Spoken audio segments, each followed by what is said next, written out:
ప్రధానంగా ప్రభుత్వ హాస్పిటల్స్ బలోపేతం చేయాలని, ప్రైవేటు కార్పొరేట్ హాస్పిటల్ ఫీజుల దోపిడీని అరికట్టాలని డిమాండ్ చేస్తూ దాదాపు నవంబర్ 15 నుంచి ఈ రోజు వరకు వరుసగా చాలా కార్యక్రమాలు అనేది మనం కొనసాగించి కార్యక్రమాలు చేశాము. ఇందులో ఈ సర్వేలలో దాదాపు 2 నెలల వరకు టైం తీసుకొని దాదాపు గ్రౌండ్ లెవెల్లో వెళ్ళడానికి మనం చాలా ప్రయత్నం చేశాము. ఆ తర్వాత వినతి పత్రాలు ఇవ్వడము, ఆ తర్వాత అనేక కార్యక్రమాలు చేశాం. చివరికి డిఎంహెచ్ఓ ఆఫీస్ ముందు కూడా ధర్నా చేశాం. ఇప్పుడు చర్చా వేదిక అనేది కార్యక్రమం తలపెట్టాము. ఈ కార్యక్రమానికి వచ్చిన మీ అందరికి కూడా పేరున అభినందనలు తెలియజేస్తూ అసలు ఈ కార్యక్రమం ఉద్దేశం అనేది కూడా మనం చెప్పాలనుకుంటున్నాము. అది దాదాపు విద్యా వైద్యం అనేది ప్రజలకి చాలా అవసరమైనది. దానికి సంబంధించింది పాలకులు ఎవరు వచ్చినా కానీ ఎవరు పట్టించుకోవట్లేదు. విద్యారంగం అంతా ప్రైవేటు కార్పొరేట్ అయిపోయిన టైము. తర్వాత వైద్య రంగం కూడా చాలా ఖరీదైన ఈ టైంలో పీవైలు పీఓడబ్ల్యూ దీనిమే కార్యక్రమం చేస్తే బాగుంటుందనే ఉద్దేశంతో పెద్ద ఎత్తున కార్యక్రమం అనేది మనం తలపెట్టాము. అందులో కానీ ఈ సర్వేలు చేసే క్రమంలో మనకి చాలా విషయాలు గవర్నమెంట్ హాస్పిటల్లో ఏముంటాయి అనేది ఒకటి తెలిసినా కానీ ప్రైవేటు కార్పొరేట్ హాస్పిటల్కి వెళ్ళి చూసి తొంగి చూస్తే చాలా దోపిడీ జరుగుతుంది అనేది చాలా మనకు స్పష్టంగా ఉంది. దీని గురించి చాలా విషయాలు చెప్పేవాళ్ళు కూడా ఉన్నారు. అయితే మన దృష్టికి వచ్చినాయి కొన్ని ఒక పీవైల అధ్యక్షుడిగా నేను కొన్ని దృష్టికి తీసుకొద్దాం అనుకున్నా. ఆ తర్వాత మన శ్రేణులు కూడా తీసుకొస్తారు. అయితే దీంట్లో ప్రధానంగా ప్రైవేట్ హాస్పిటల్కి మేము ఎక్కువ వెళ్ళినప్పుడు ప్రైవేట్ హాస్పిటల్కి ఎక్కువ రానినప్పుడు ఏం చేయాలి అన్నప్పుడు కొన్ని ఈజీగా వచ్చేది మనం చూసుకోవాల్సి వస్తుంది. మేము ఒక హాస్పిటల్కి వెళ్ళినప్పుడు ఈ పాప చేతి కట్టు డిఎంహెచ్ఓ గారు గ్రేటర్ హైదరాబాద్ డిఎంహెచ్ఓ గారు వచ్చిన్నారు. సార్ని రావాల్సింది వెంకటి గారు సార్ని వేదికగా పోతాం. Thank you so much sir. సార్కి చాలా ఇంట్రెస్ట్ ఏంటంటే అసలు మీరు ఏం చేస్తున్నారు, ఇది నిజమా కాదా, అసలు నిజంగా మీ దగ్గర బిల్లులు ఉన్నాయా, అంత దోపిడీ జరుగుతుందా, గవర్నమెంట్ ఇంత సాక్రిఫైస్ చేస్తుంది కదా, దానికి దీనికి ఏంటని కూర్చొని వచ్చి వింటా అని చెప్పారు. అయినా మనకి ఎక్కడో డౌట్, అంత పెద్ద ఆఫీసరు రౌండ్ టేబుల్కి వస్తారా రారా అనేది అనుకున్నాం. మార్నింగ్ కూడా ఫోన్ చేస్తే సార్ వెనక ముందు ఆడింది కానీ ఇవన్నీ విషయాలు చెప్పిన తర్వాత ఖచ్చితంగా వస్తా, మీ అందరి నోట్ రాసుకుంటాను. ఎందుకంటే సహజంగా డిఎంహెచ్ఓ అంటే ఇంత పెద్ద హాస్పిటల్ ఉన్న హైదరాబాద్లో ఉన్నటువంటి డిఎంహెచ్ఓ గారు రావడం అనేది చాలా అభినందనీయం. సార్కి మన 2 కంపెనీల నుంచి ప్రత్యేక అభినందనలు. మిత్రులారా, మేము రైన్బో హాస్పిటల్కి వెళ్ళినప్పుడు మేము డెలిగేషన్ అని పోలేదు, జనరల్కి వెళ్ళాము. ఈ పాప చేతి కట్టు 4200. మేమే ప్రత్యక్ష సాక్షి. ఈ పాప చేతి కట్టు పేరెంట్కి తెలియదు. కట్టు వేయించుకున్న తర్వాత బిల్లు వేయడానికి పోతే 4200 అంటే నేను చేతి కట్టు కదా అంటే చేతి కట్టే 4200 అన్నారు. ఆ పేరెంట్ చాలా నిరసన వ్యక్తం చేసింది. పెద్ద గొడవ జరిగింది. మేము వేరే చోట నుండి వచ్చి చూస్తే అడిగితే తన ఆవేదన అంటే ఈ ఒక్క బిల్లే కాదు కదా, కొన్ని లక్షల బిల్లు కట్టాలి అంటే దీనికే ఇంత ఫీజు. చేతి కట్టు ఒక మామూలు కాంపౌండర్ కట్టే చేతి కట్టు చిన్న గాయమైన దానికని చాలా ఆవేదన వ్యక్తం చేసింది. అప్పుడు మేము ఆ పేరెంట్ పర్మిషన్ తీసుకొని దీని ఫోటో తీసుకున్నాం. సరే బిల్లు ఆ విషయంలో కొద్దిగా మేము వెనక ముందు అడిగినా కానీ ఇది చిన్న ఉదాహరణ చెప్పుకోవడానికి. మీరు అలాగనే చాలా ప్రైవేట్ హాస్పిటల్లోకి వెళ్ళి చూడండి. డాక్టర్ కోసం ఎదురు చూసే పేషెంట్లు కానీ బయట పేషెంట్లందరూ ఎదురు చూస్తుంటారు. పేషెంట్లందరూ ఎదురు చూస్తున్న క్రమంలో ఇన్షర్ట్ టై వేసుకొని ఒక బ్యాగ్ వేసుకొని చాలా మంది కూడా వెయిట్ చేస్తుంటారు. వీళ్ళందరూ ఎవరు అని మీరు పరిశీలన చేస్తే వాళ్ళందరూ కూడా మెడికల్ సంబంధించిన రిప్రజెంటేషన్, మెడికల్ డిస్ట్రిబ్యూటర్లు వాళ్ళు పంపించిన వాళ్ళు మెడికల్ రిప్రజెంటేషన్. ఎందుకు అని అంటే ఈ కంపెనీదే రాయండి, మీకు ఈ కంపెనీదే రాయండి అని ఎవరికి చెప్పాలి? డాక్టర్కి చెప్పాలి. డాక్టర్ కన్విన్స్ అయితే ఫలానా కంపెనీ రాయాలి. అలా ఫలానా కంపెనీల వాళ్ళని చాలా మంది ఉంటారు. ఇక నిమ్స్ హాస్పిటల్లో అయితే శనివారం సాయంత్రం 4 గంటలకైతే మొత్తం వాళ్ళదే హవా. గాంధీ హాస్పిటల్లోనైనా ప్రైవేట్ హాస్పిటల్లో అయితే విస్తృతంగా వాళ్ళే ఉంటారు. ఎందుకు ఉంటారంటే ఫలానా కంపెనీ రాయాలని అంటారు. ఇట్లా విస్తృతంగా వాళ్ళే ఉంటారు. మరి డాక్టర్కి ఏంటి లాభం ఏంటంటే వీళ్ళు చెప్తారట ఫలానా డాక్టరు ఫలానా మందుల షాప్లో పద్మక్క దీని మీద కంపెనీ ఎందుకు అంటే ఆ డాక్టర్కి ఎంతో కొంత ప్రోత్సాహం ఉంటుంది. ఫలానా కంపెనీ మందులు ఈసారి రాస్తున్నాడు అంటే తనకి చాలా పర్సంటేజ్లు వస్తాయి, ప్రోత్సాహకాలు వస్తాయి. అవసరమైతే విదేశాలకు పంపించడం కోసం లేదంటే కార్డు గిఫ్ట్ లాగా వస్తాయి అనేది మన సర్వేలలో మనం తేల్చి చెప్పినాయి అనమాట. అట్లానే మీరు ప్రైవేట్ హాస్పిటల్ గవర్నమెంట్ హాస్పిటల్కి వెళ్తే గాంధీ హాస్పిటల్కి వెళ్తే 4 ప్రైవేట్ మెడికల్ షాపులు ఉన్నాయి. ఉస్మానియాకి వెళ్తే 5 ప్రైవేట్ మెడికల్ షాపులు ఉన్నాయి. నీలోఫర్కి వెళ్తే 1 private medical shop. NIMS hospital అయితే 3 ప్రైవేట్ మెడికల్ షాపులే ఉన్నాయి. ఏంటి అని పరిశీలన చేస్తే గవర్నమెంట్ మెడికల్ షాపులలో డాక్టర్ 10 రాస్తే 2, 3 వస్తాయి. అది కూడా తక్కువ రేటే వస్తాయి. తక్కువ రేటు ఇక్కడ దొరుకుతాయి. మిగతా ఎక్కడ అంటే మిగతా అన్ని ఆ ప్రైవేట్ మెడికల్ షాప్లో దొరకాలి. ప్రైవేట్ మెడికల్ షాప్లో మేము వెళ్ళి సర్వే చేసినాం. అక్కడ కొనే వాళ్ళందరూ కూడా ఒక్కడు కూడా బిల్ ఇవ్వడు. దాన్ని అధిక రేట్లు అమ్ముతారు. సహజంగా దాని ఒప్పందం ప్రకారము బయట మెడికల్ షాపుల కంటే ఈ ప్రైవేట్ మెడికల్ షాపులు 20% కంటే తక్కువ రేట్కి ఇవ్వాలి. కానీ తక్కువ రేట్కి ఇవ్వకపోగా బిల్లులు కూడా ఇవ్వట్లేదు. ఆన్లైన్ బిల్లులు ఇవ్వట్లేదు. ఇవన్నీ మేము బిల్లులు సేకరణ చేసినాం. ఎందుకు అంటే ఈ ప్రైవేట్ మెడికల్ షాప్ వాళ్ళకి లోపల ఉన్న కొంతమంది డాక్టర్లకి మ్యూచువల్ అండర్స్టాండ్ ఉంది. ఇక్కడ దొరకవు. గవర్నమెంట్ మెడికల్ షాపులలో దొరకవు. ఏం చేయాలి? బయట రాయాలి. బయట రాయాలంటే ఏం చేయాలి? ఫలానా కంపెనీ రాయాలి. మేము ఉస్మానియా యూనివర్సిటీ హాస్పిటల్కి వెళ్ళి ఈ మందులు లేవంటానని నాగేంద్ర బాబు గారు ఉన్నప్పుడు పోయి అడిగితే ఆ డాక్టర్ చూసి సూపరింటెండెంట్ గారు చూసి అసలు ఈ మెడికల్ ఏమి మేము రాయం కదా, ఎవరు ఈ డాక్టర్ రాసినా ఆ డాక్టర్ని పిలిచి క్లాస్ పీకింది. ఎందుకనంటే అవి రాయకూడదట. వీళ్ళ ఉద్దేశం ఏంటి అంటే ఆ ప్రైవేట్ మెడికల్ షాప్లో అవి రాస్తే వీళ్ళకి ఎంతో కొంత లాభాలు వస్తాయి. నేను అందరు డాక్టర్లు అంటలేవు. కొంతమంది డాక్టర్లు ఫలానా కంపెనీలకి తొత్తులుగా మారి ప్రజల్ని పిప్పి చేస్తున్నారు అనేది మా సర్వేలలో చాలా వెల్లదైనవి. అట్లానే కార్పొరేట్ హాస్పిటల్లో ఒక ఇంజక్షన్ వేయాలి అని అంటే చిన్న చిరంజీవికి ఒక 2 రూపాయలు ఖర్చు అవుతుంది. వాళ్ళు వేసేది 20 రూపాయలు వేస్తారు.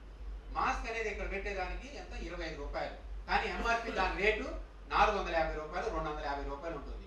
చిన్న కెనాల్ అని ఇంజక్షన్ ఇది దీని ఖరీదు 6 రూపాయలే ఉంటుంది అక్కడ. జస్ట్ 6 రూపాయలు లేదా 20 రూపాయలు. వాడు వేసేది 250 రూపాయలు ఉంటుంది. ఈ ఎంఆర్పి రేటు పెద్ద మాఫియా. ఎందుకు అని అంటే కార్పొరేట్ హాస్పిటల్ మ్యానుఫ్యాక్చరింగ్ చేసే ప్రైవేట్ కంపెనీలతో మ్యూచువల్ అండర్స్టాండ్ చేసుకొని మేము మీ మందులు కొంటాము, మీ వస్తువులు పరికరాలన్నీ కొంటాము. మీరంతా ఏం చేయాలి అంటే 25 రూపాయలు 20 రూపాయలు అనేది ఏం చేయాలి? మీరు 250 వేయండి, 350 వేయండి. అవసరమైతే 250 ఎంఆర్పి ధర ఉంటే మేము 50 రూపాయలు తగ్గించి చాలా నాటకాలు అన్నట్టుగా చేస్తాము. సారీ 50 రూపాయలు తగ్గించిన అనుకుంటారని కార్పొరేట్ హాస్పిటల్లో 50 రూపాయలు 20 రూపాయలు అన్ని బిల్లులన్నీ కూడా 40-50% రేట్లు ఎక్కువ ఉండేది అన్నమాట. 2 రూపాయలు 4 రూపాయలే కాదు, ట్రిపుల్ రేట్లు వేసుకొని దోపిడీ చేస్తున్నారని కూడా మా సర్వేలు ఎలానైంది. ఇట్లా అనేక హాస్పిటల్లో చిన్న విషయాలలో వెళ్తే ప్రైవేట్ హాస్పిటల్లో విచ్చలవిడిగా దోపిడీ చేస్తున్నారు. గవర్నమెంట్ హాస్పిటల్లో అయితే చెప్పలేని రకమైనటువంటి పరిస్థితి ఉంది. మెడికల్ షాపులలో మందులు ఉండవు. ఆ మందులు కూడా ప్రైవేట్లో కొనుక్కోవాలి. డాక్టర్లు సరిగా ఉండరు, నర్సులు ఉండరు. ఇక్కడ గాంధీ హాస్పిటల్కి వెళితే వాళ్ళకి 2000 మంది రోజు వస్తారు. ఆడ వీల్ చైర్లు కూడా ఉండవు. తర్వాత పెద్ద స్కానింగ్లు ఉండవు. ఆ స్కానింగ్లు అన్ని బయట రాయాలి. నిమ్స్ హాస్పిటల్కి వెళ్ళినాం. నిమ్స్ హాస్పిటల్కి వెళ్తే రోజుకి ఓపీ నట 3500 మంది నుంచి 4000 మంది ఓపీ వస్తారు. ఇంతమంది వచ్చిన తర్వాత చూస్తే వాళ్ళకు ఉండేదే 1638 మంది బెడ్స్. ఈ పేషెంట్ అందరూ ఎక్కడ పడుకోబెట్టాలి, ఎక్కడ వైద్యం అందించాలి అని అంటే జిల్లాలలో సూపర్ స్పెషాలిటీ హాస్పిటల్ ఉంటే ఇక్కడ వరకు రాదు. కానీ నిమ్స్ హాస్పిటల్కి అంతమంది ఎందుకు వస్తున్నారంటే దానికి డిమాండ్ ఉంది. అక్కడ ప్రైవేట్ మెడికల్ షాపులు తప్ప గవర్నమెంట్ మెడికల్ షాపులు లేవు. జనరిక్ మెడికల్ షాపులు అనేది లేదు. మేము అడిగితే ఏమంటారంటే గవర్నమెంట్ పెద్ద ఎత్తున నిధులు ఇవ్వట్లేదు అన్నారు. నిన్న బడ్జెట్లలో రాష్ట్ర బడ్జెట్లో 24 కోట్ల బడ్జెట్ పెట్టింది కానీ పూర్తి స్థాయిలో ఇవ్వట్లేదు. దాంతో ఏం చేస్తున్నారు? ఆఖరికి టాయిలెట్ 3500 మంది పేషెంట్తో పాటు వెళితే టాయిలెట్ కూడా డబ్బులు కట్టాలి. ఆఖరికి జిహెచ్ఎంసీ నిబంధనల ప్రకారం ఎక్కడ కూడా పార్కింగ్ డబ్బులు వసూలు చేయరు. కానీ నిమ్స్ హాస్పిటల్లో డబ్బులు వసూలు చేస్తారు పార్కింగ్కి. ఇట్లా ప్రైవేట్ మెడికల్ షాపు, ఒక ప్రైవేట్ మెడికల్ షాపు టెండరు ఒక నెలకి 1,20 లక్షలు అట. 1,20 లక్షలు ఒక మెడికల్ షాప్ వాడు నిమ్స్ హాస్పిటల్ యాజమాన్యానికి కట్టాలి. ఇది గవర్నమెంట్ హాస్పిటల్. అంటే గవర్నమెంట్ అంటే ఎయిడెడ్ హాస్పిటల్, రాష్ట్ర ప్రభుత్వ పరిధిలో ఉంది. అంటే ఒక మెడికల్ షాప్ లో 1,20 లక్షల రూపాయలు టెండర్ కట్టాలి మెడికల్ షాప్ వాడు అంటే అక్కడికి వచ్చినటువంటి పేషెంట్స్ ఏ స్థాయిలో మందుల దోపిడీకి గురవుతున్నారని మనకు స్పష్టంగా అర్థమవుతుంది. ఒక మెడికల్ షాపు అక్కడ ఒప్పందం ప్రకారం బయట మెడికల్ షాపుల కంటే ఇక్కడ 20% తక్కువకి ఇవ్వాలి. 20% తక్కువకి ఇవ్వకుండా ఏం చేస్తారు? బయట మెడికల్ షాపులో 20% తక్కువ దొరుకుతుంది. ఈ నిమ్స్ హాస్పిటల్లో మాత్రం 20% కంటే ఎక్కువ అనమాట. అంటే ఆ నిబంధనలు ఏం పట్టించుకోండి. అట్లా క్యాంటీన్లో డబల్ రేట్లు ఉంటాయి. ఇట్లా ఈఎన్టీ హాస్పిటల్కి వెళ్ళినాం. ఈఎన్టీ హాస్పిటల్లో లైన్లో నిలబడాలంటే ఒక రిజిస్ట్రేషన్, పేషెంట్ రిజిస్ట్రేషన్ తీసుకోవాలి అంటే, పేరు నమోదు చేసుకోవాలి అంటే 2 అవర్స్ లైన్, 2 గంటల లైన్లో నిలబడాలి. మళ్ళీ అక్కడి నుంచి తీసుకొని డాక్టర్ దగ్గర 2 గంటల లైన్, మళ్ళీ అక్కడి నుంచి మందుల దగ్గర లైన్. మేము దాన్ని గొడవ చేసి ఇప్పుడు కౌంటర్ల సంఖ్య పెంచారు. అంటే డాక్టర్ని కలవాలంటే 6 గంటలు పడుతుంది. మందులు తీసుకోవాలంటే ఆ మందులు కూడా ఎన్ని ఉంటాయో ఎన్నిలో కూడా తెలియదు. 20 రూపాయలు 30 రూపాయలు ఉంటుంది, మిగతా అన్ని బయట కొనుక్కోవాలి. ఖరీదైన మందులన్నింటినీ కూడా బయట కొనుక్కోవాలి. ఎందుకనంటే ఐడిపిఆర్ ప్రభుత్వ ఔషధం సంబంధించినటువంటి అన్నింటినీ ప్రభుత్వం క్లోజ్ చేసింది. మొత్తం కూడా ప్రైవేట్ని కంపెనీలు కొనుక్కోవాలి. కాబట్టి ప్రైవేట్ మెడికల్ షాపులు అనేది విచ్చలవిడిగా ఉన్నాయి, దుకాణాలాగా ఉన్నాయి. ఈ ప్రైవేట్ మెడికల్ షాపులో మేము సర్వే చేసి పోయేది కనుక్కుంటే దాదాపు హైదరాబాద్లో కానీ వివిధ జిల్లాలలో ప్రైవేట్ మెడికల్ షాపులలో సర్వే చేసినాం. ప్రైవేట్ మెడికల్ షాపులు చేస్తే క్లినికల్ ఎస్టాబ్లిష్ యాక్ట్ ప్రకారం రిజిస్టర్ ఫార్మసిస్ట్ ఉండాలి. కానీ మేము చేసిన సర్వేలలో ప్రధానంగా అపోలో హాస్పిటల్ అయితే 95% ఫార్మసిస్టులే లేరు. ఎందుకనంటే ఫలానా రిసిప్ట్ ఇస్తే, మందులు చీటీ ఇస్తే వాళ్ళు దాన్ని బట్టి ఆ డాక్టర్ రాసిన దాన్ని బట్టి డోసు అది తక్కువ అనే దాన్ని బట్టి ఆ డోసు ప్రకారంగా ఇవ్వాలి. ఇది మంచిదా కాదని. కానీ మెడికల్ షాపులలో ఎక్కడ కూడా లేదు. మొత్తం కిరాణా షాపులు, దుకాణాలలాగా మెడికల్ షాపులు అనేది పెద్ద ఎత్తున ఓపెన్ చేశారు. మొత్తం 40,000 మెడికల్ షాపులు ఉంటే మేము కమలాసన్ రెడ్డి గారిని కలిసినాం, స్టేట్ డ్రగ్స్ సంబంధించి. దీని మీద అడిగితే మొత్తం 40,000 మెడికల్ షాపులు ఉన్నాయి, మేము 43 మందినే ఉన్నాం, ఎట్లా సర్వే చేయాలి, ఎట్లా తనిఖీలు చేయాలి అని అంటున్నారు. అంటే మొత్తం బొల్లారం కానించి హైదరాబాద్ చుట్టుపక్కల ఏరియాలు మొత్తం నకిలీ మెడికల్ షాపులు వచ్చి మెడికల్ షాపులో పడుతున్నాయి అన్నారు. మీరు ఆ పేపర్లో చూడండి, వారానికి ఒకసారి మేము అక్కడ పట్టుకున్నాం, ఇక్కడ పట్టుకున్నాం, 2 కోట్ల మెడికల్ పట్టుకున్నాం అంటారు. ఇవన్నీ తీసుకొచ్చి మెడికల్ షాపులు వేస్తారు. మెడికల్ షాపులు డాక్టర్ షీట్ పట్టుకొని పోతారు కదా, అక్కడ ఎవరు తనిఖీ చేయరు కదా, ఫార్మసీ ఉండరు కదా, దేనైనా ఇస్తారు. ఇప్పుడు డ్రగ్స్ పెరిగిపోతుంది. డ్రగ్స్ పెరిగిపోతున్న క్రమంలో మత్తు అనేది బయట దొరకకపోతే వీళ్ళు ఏం చేస్తారంటే చిన్న టానిక్, మత్తు వచ్చే టానిక్లు ఉంటాయి దగ్గుకు సంబంధించి, అవి కొనుక్కొచ్చుకొని డ్రగ్స్ ఉపయోగించుకుంటున్నారు. దేనికి ఇవ్వాలి, దేనికి ఇవ్వకూడదు అనేది కూడా ఫార్మసిస్ట్ అనేది లేకపోకుండా ఉంది. మెడికల్ షాప్లెట్లోనే డయాగ్నీ సెంటర్లకు కూడా వెళ్ళినాం. డయాగ్నీ సెంటర్లు వెళ్తే ఎవడ రేటు వాళ్ళది. ఒక జస్ట్ బ్లడ్ టెస్ట్ ఒక దగ్గర 100 రూపాయలు అయితే ఇంకొక దగ్గర 200, ఇంకొక దగ్గర 400. అపోలో వాడడానికి అయితే అద్దు పద్దు లేదు. 18,000 నుంచి 20,000 వరకు జనరల్ ఇతర స్కానింగ్ టెస్ట్ చేస్తున్నారు. దీనికి ఒకటంటూ ఏమీ లేకుండా అయిపోయింది. అంటే ప్రజలకి వైద్యం ప్రభుత్వ దాంట్లో అందట్లేదు, ప్రైవేట్కి వెళ్తేనే అందుబాటులో లేకపోతుంది, ఆస్తులు కూడా అమ్ముకోని పరిస్థితి. కాబట్టి దీని మీద పీవైలు మొత్తం ఒక గ్రౌండ్ లెవెల్లోకి వెళ్ళి సర్వేలు చేశాము. మహిళా సంఘం పీవైలుగా దాదాపు ఒక 3 నెలల పాటు దీని మీద సర్వేలు చేశాము. కొంతమంది బాధితులు కూడా వచ్చారు, దాని మీద వాళ్ళు కూడా మాట్లాడే అవకాశం ఉంది. మేమేమంటున్నానంటే ఒక ఇంజనీరింగ్ కాలేజీకి వెళ్ళండి, ఇంజనీరింగ్ కాలేజీలో చూడండి, ప్రైవేట్ ఇంజనీరింగ్ కాలేజీలో పెద్ద కాలేజీ CBIT ఉంది, దానికి 1,50,000 అని గవర్నమెంట్ ఫిక్స్ చేస్తుంది. ఎందుకంటే ఆ ఎక్విప్మెంట్ పెట్టి పరికరాలు లెక్చరర్ జీతాలు బట్టి మంచి చదువు ఉంది ఇక్కడ అని అక్కడ తనిఖీ చేసి 1,50,000 అని అక్కడ పెట్టేస్తారు. తర్వాత వాసవి కాలేజీకి ఒక 1,20,000 పెడతారు. మామూలు జిల్లా ఇంజనీరింగ్ కాలేజీలలో 35,000 అని పెడతారు. అంటే ఇట్లా తారతమ్యాలు ఉంటాయి. అంటే మంచి కాలేజీకి ఎక్కువ ఫీజు, తక్కువ బట్టి ఉంటుంది అన్నమాట. అంటే మరి హాస్పిటల్లో ఎందుకు చేయరు మరి అట్లా?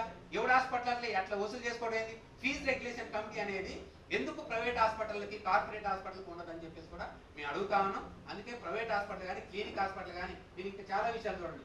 చిన్న PROలు పెట్టుకొని మొత్తం అన్నిటి కూడా కార్పొరేట్లు రాస్తున్నారు. ఆఖరికి 108 కూడా మీ మధ్య సన్షైన్ హాస్పిటల్కి వెళ్తే ఒక పేషెంట్ 1,30,000 కట్టిండు. ఎందుకు కట్టుకున్నట్టు ఒక్కరోజుకే కట్టిండు. బహుశా ఊహించలే. తను బార్బర్ అన్న, అంటే దాదాపు 1 సంవత్సరం అంతా పనిచేసిన రావు తన బిడ్డ కోసం బలి చేసుకునే పరిస్థితి డబ్బులు. ఒక 108 అతను వచ్చి పలానా హాస్పిటల్ చేర్పించిపోయింది. ఇంతెందుకైనాడు వాడు రెస్పాండ్ కాదు, ఈ డాక్టర్ పర్సంటేజ్ తీసుకొని పోయారు. అంటే ఇట్లా ప్రతిదీ చూసుకున్నా కానీ అన్నిటికీ మ్యూచువల్ అండర్స్టాండ్ ఉంది. ఒక స్కాన్కి పోవాలన్నా కానీ ఇక్కడ డాక్టర్ రాసి ఫలానా స్కాన్కే పోయింది, ఫలానా మెడికల్ షాప్కే వెళ్ళండి, ఫలానా దగ్గరికి వెళ్ళండి అంటే ఎందుకు అని అంటే ఈ డాక్టర్కి ఆ మెడికల్ షాప్తో లింక్ ఉంది. ఈయన రాసే ఫలానా కంపెనీకి ఫలానా మెడికల్ షాప్కి లింక్ అయింది, పర్సంటేజ్లు ఉన్నాయి. కాబట్టి మా సర్వేలో ఈ ఎక్కువ స్థాయిలలో ఎలాంటివి వచ్చినాయి. గవర్నమెంట్ హాస్పిటల్ అనేది స్ట్రెంథెన్ చేసి బలోపేతం చేస్తే అన్ని టెస్టులు గవర్నమెంట్ హాస్పిటల్ జరగాలి. డాక్టర్ల కొరత అనేది లేకుండా ఉండాలి, నర్సుల కొరత కూడా లేకుండా ఉండాలి. ఇప్పటికే గ్రేటర్ హైదరాబాద్లో 169 బస్తీ దవాఖానాలు ఉన్నాయి. మొత్తం ఈ మధ్య ట్రాన్స్ఫర్ చేస్తే నర్సు వాళ్ళు కూడా ఇంజక్షన్ వేసే పరిస్థితి ఉంది. అట్లా కాకుండా బస్తీ దవాఖానాలు కానీ, ప్రాథమిక సంబంధించిన PHCలు కానీ, అట్లనే డివిజన్ స్థాయిలో ఉన్న ఏరియా హాస్పిటల్ కానీ, జిల్లా స్థాయి హాస్పిటల్ కానీ, స్టేట్ హాస్పిటల్ ఇవన్నిటిని కూడా పికప్ చేస్తే బాగుంటుందనే ఉద్దేశంతో ఈ సర్వేలు చేశాం. ఈ ప్రభుత్వం దృష్టికి తీసుకెళ్తున్నాం. వినకపోతే పెద్ద ఎత్తున ఆందోళన కూడా చేద్దామనే ఉద్దేశంతో ఈరోజు చర్చా వేదిక అనేది పెట్టాము. ఎక్కువ సిజరేన్లు ఆపరేషన్లు జరిగే రాష్ట్రం ఏదైనా ఉందంటే తెలంగాణలో సిరిసిల్ల, ఆ తర్వాత ఖమ్మం, ఈ 2 ఎక్కువగా ఆపరేషన్ జరుగుతుంది. గర్భిణీ స్త్రీలు నేచురల్ డెలివరీ కాకుండా ఎక్కువగా అవుతుంది. మనమేమో ఇంకోటి హాస్పిటల్లో ప్రసూతి హాస్పిటల్కి వెళ్ళాము. అక్కడ ఓపీ సంవత్సరానికి 1,00,000 పైగా అవుతున్నారు ఓపీనే. అక్కడ సిజరేన్ నార్మల్ డెలివరీ 42% అట సిజరేన్. మిగతా ప్రైవేట్ హాస్పిటల్లో 95% సిజరేన్ అవుతుంది. మరి ప్రైవేట్ హాస్పిటల్ ఎందుకు అవుతుంది, గవర్నమెంట్ హాస్పిటల్లో నార్మల్ డెలివరీ ఎందుకు అవుతుంది అనేది మనం ప్రశ్నిస్తే మొత్తం లెక్కలు చూస్తే ఇక్కడ సిజరేను వరల్డ్ హెల్త్ ఆర్గనైజేషన్ ప్రకారం చూస్తే 10 to 15% ఉంటారు ఏ దేశంలోనే. మన దగ్గర ఎంత ఉంది, 23 నుంచి 30% దేశంలో ఉంది. దేశంలో ఎంత 10 to 15 ఉండాల్సింది 23 నుంచి 30% ఉంది. కానీ తెలంగాణలో ఎంత ఉందో తెలుసా, 70 నుంచి 77% సిజరేన్ ఉంది. అంటే ఆడవాళ్ళు ప్రెగ్నెన్స్ అయ్యి ప్రైవేట్ హాస్పిటల్కి వెళ్తే అడ్డంగా పెట్టి కోసేస్తున్నారు. ఇది గవర్నమెంట్ నియంత్రణ ఉండట్లేదు. ఎందుకు చేస్తున్నారు అనేది లేకోకుండా ఉంది. అందులో ప్రధానంగా ఇది మనం చెప్పేది కాదు, కేంద్ర నివేదిక, కేంద్ర ప్రభుత్వం ఇచ్చిన నివేదిక. అట్లనే ఈ కార్పొరేట్ హాస్పిటల్కి వెళ్ళడం మూలంగా మధ్యతరగతి ప్రజలక హాస్పిటల్కి వెళ్ళి బిల్లులు కట్టలేక 3 నుంచి 4% మంది పేదలుగా మారిపోతున్నారని గృహ వినియోగ వ్యయ సంస్థ వ్యయ సర్వే అనేది చెప్పింది. 2024 రిపోర్ట్. ఇట్లా చాలా రిపోర్ట్ చూస్తే అది రాష్ట్ర గవర్నమెంట్ ఏం చేస్తుంది, గతం కంటే కొద్దిగా శాతం మన బడ్జెట్ దాంట్లో నిధులు కేటాయించమంటే 4.06% నిధులు కేటాయించింది. కేంద్ర గవర్నమెంట్ అంటే ఎంత 12,393 కోట్లు వైద్య శాఖకి కేటాయించింది. ఇందులో 6,000 కోట్లు డాక్టర్ల ఖర్చులు, నర్సుల ఖర్చులు, ఈ వ్యయ ఖర్చులు మాత్రమే పోతుంది, కానీ పెద్ద డెవలప్మెంట్ ఉండదు. కాబట్టి ఏంటంటే సూపర్ స్పెషాలిటీ హాస్పిటల్ అని కొత్తగా కడతామని గవర్నమెంట్ చెప్పింది. కాబట్టి 272 కోట్లు కేటాయించారు. అది కూడా ఏమాత్రం అయిపోదు. కేంద్రము 2% నిధులే కేటాయిస్తుంది. దాదాపు ఇప్పుడు ఎన్ని లక్షల కోట్లు, దాదాపు 50 లక్షల కోట్లు బడ్జెట్ లో 2% ఇస్తుంది. టార్గెట్ ఏంటంటే 2025 కల్లా మేము 2.5% నిధులు కేటాయిస్తామని చెప్పారు. అది ఈ సంవత్సరం బడ్జెట్ లేదు, అది కూడా కేటాయించట్లేదు. మొత్తం ప్రైవేటు కార్పొరేట్ చేతిలోనే ఉంది. కాబట్టి దాదాపు ఇక్కడ హైదరాబాద్ లో 44 హాస్పిటల్స్ ఉంటే, గవర్నమెంట్ హాస్పిటల్ ఉంటే న్యూట్రియంట్స్ అంటే డైట్ పేషెంట్ కి ఎలా ఉండాలి అని చెప్తారనమాట. ఎందుకంటే పేషెంట్లకి డైట్ మెనూ అనేది అమలు చేయాలి. అది ఫుడ్ కాంట్రాక్ట్ కి ఇచ్చారు. వాళ్ళకి 72 రూపాయలు మాత్రం ఖర్చు చేయొచ్చు, 80 రూపాయలు గవర్నమెంట్ ఇస్తుంది. పేషెంట్ ఇన్ పేషెంట్ వాళ్ళకి 80 రూపాయలు పేషెంట్స్ కి ఇస్తారు. ఆ 80 రూపాయల్లోనే ఉదయం, సాయంత్రం, మధ్యాహ్నం సాయంత్రం ఈ 3 పూటలు భోజనం అందించాలి ఇన్ పేషెంట్స్ కి. 72 రూపాయలు మాత్రం ఖర్చు చేసుకోవచ్చు, 80 రూపాయలు ఖర్చు పెట్టినట్టు ఇవ్వరు. కానీ ఇది గత సంవత్సరానికి. ఇప్పుడు ధరలు పెరిగి పేషెంట్ సరిపోవట్లేదు అంటున్నారు. కానీ ఈ పేషెంట్ల మెనూ అనేది చెక్ చేయడం కోసం మాత్రం ఒక్కళ్ళు కూడా డైట్ న్యూట్రిషన్ ఒక గాంధీ మాత్రమే ఉన్నారు. మిగతా అన్ని హాస్పిటల్స్ కి ఎవరు లేకపోవడంతో ఇష్టారాజ్యంగా వెళ్తున్నారు. మేము మొన్న ఎంఎన్జే హాస్పిటల్కి వెళ్తే వంకాయలలో నుంచి పురుగులు కాదు ఎలుకలు వెళ్ళింది. మేము వీడియో తీసేలో ప్లాన్ కాకుండా వెళ్ళిపోయింది. అట్లా అన్ని చూస్తే ఆ కారపొడి కానీ వేసే మంచి నూనె కానీ ఇవన్నీ చూస్తే అంటే ఎవరు పరిశీలన చేయాలి వీటన్నిటిని? అంటే వంకాయలు టమాటాలలో నుంచి ఎలుకలు లేచి పరిగెడతా ఉంటే, కుళ్ళిపోతా ఉంటే, ఆ టమాటాలనే పేషెంట్కి వెళ్తా ఉంటే చాలా బాధాకరం. గాంధీలో న్యూట్రిషన్ ఉండడం మూలంగా ఒక ప్రయోగం చేసిందట. చిన్నపిల్లలు డెలివరీ అయిన చిన్న పిల్లలకి వాళ్ళకి చర్మ వ్యాధులు వస్తున్నాయట, తగ్గట్లేదట. ఎందుకు ఏంటి అని చూస్తే ఆ పాల మీద ప్రయోగం చేశారట. పాలు ప్రయోగం చేసి ఏం చేశారు, వీటన్నిటిని ఆపుదామని మదర్ డైరీ నందిని ఈ పాల ప్యాకెట్లు వస్తున్నాయట. ఇవి ఆపుదామని ఆపిందట. ఆపిన 15 రోజులు పరిశీలన చేస్తే, అంటే నెల రోజులు ఉన్న పేషెంట్ గురించి చెప్పింది. పరిశీలన చేస్తే విజయ పాల ప్యాకెట్ వేశారట. మళ్ళీ ఏమీ కాలేదట. అంటే విజయ పాల ప్యాకెట్ కరెక్ట్ అని విజయ పాల ప్యాకెట్ మాత్రమే కొనసాగిస్తున్నారట. ఇది గత గవర్నమెంట్ విషయం చెప్తున్నా. ఇవి నందిని గాని ఈ మదర్ డైరీ గాని బంద్ చేసినందుకు తన మీద చాలా రాజకీయ ఒత్తిడి వచ్చిందంట. ఎందుకంటే గవర్నమెంట్ అనేది ఎంకరేజ్ చేయరుగా, ప్రైవేట్ చేస్తే పర్సెంటేజ్లు వస్తాయి. కానీ సార్ రివర్స్ చేసిందట. ఇట్లా ప్రైవేట్ హాస్పిటల్లో ఎక్కువగా చూస్తే విజయ ఆయిల్ కానీ విజయ పాల ప్యాకెట్లు ఉండవు. న్యూట్రిషన్ ఉన్న దగ్గర మాత్రం దీన్ని కొనసాగిస్తున్నారు. చాలా మంది పిల్లలకి నీలో పనిలో కానీ మిగతా అన్ని మేము తిరిగి చూసినాం. ప్రైవేట్ సంబంధించినటువంటి ఆయిల్, ప్రైవేట్ కంపెనీలకు సంబంధించినటువంటి ఈ పాల ప్యాకెట్లు వస్తాయి. దీన్ని బంద్ చేయాలని కూడా మనం డిమాండ్ చేయాలి.